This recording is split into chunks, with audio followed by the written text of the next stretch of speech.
Hello guys, nandito na naman tayo at syempre magandang hapon ba rito? Hapon at madaling araw dyan. Eto guys ha, pag-usapan natin. Ako po Rudy. After nitong mga nangyaring hearing nung nakaraan, no? Hindi itong sa NBI, kundi nung lumabas yung hearing na imbitado ang taga BIR, ang taga ah, ano ito? Itong sa mga SALN ano, ang ombudsman. Naku po Rudy, may nangyaring maganda. Eto ha, good news ito sa mga didilis. Naku, mga didilis, makinig kayo, matutuwa kayo rito dahil ito ay ano, pabor na pabor kay Inday Sayad at sa kanyang asawa.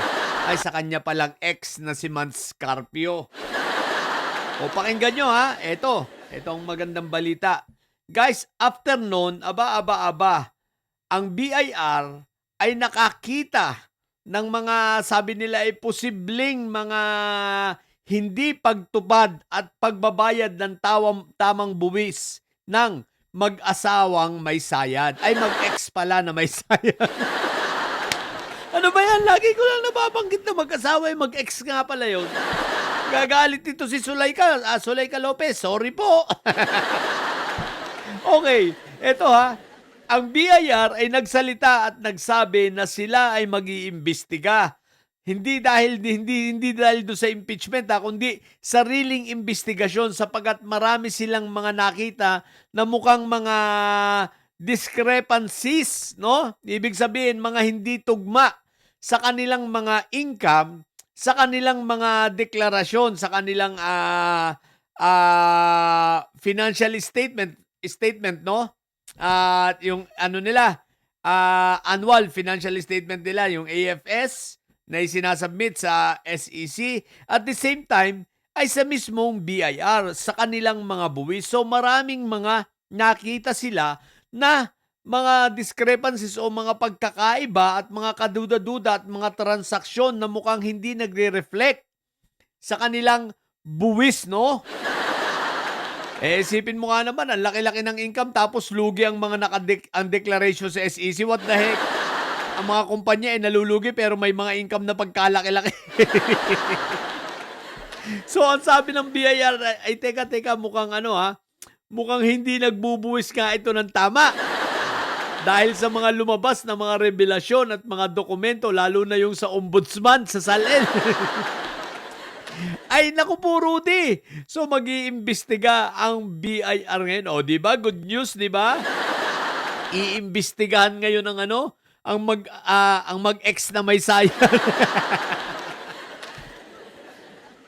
Mag-iimbestiga ang BIR. Naku po, Rudy. Talagang si Inday Sayad umiikot tampin. Sabi, ayan kasi, tatanga-tanga kayo. O, di ba?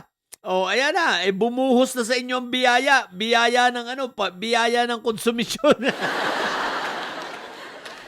Ang dami ng kaso.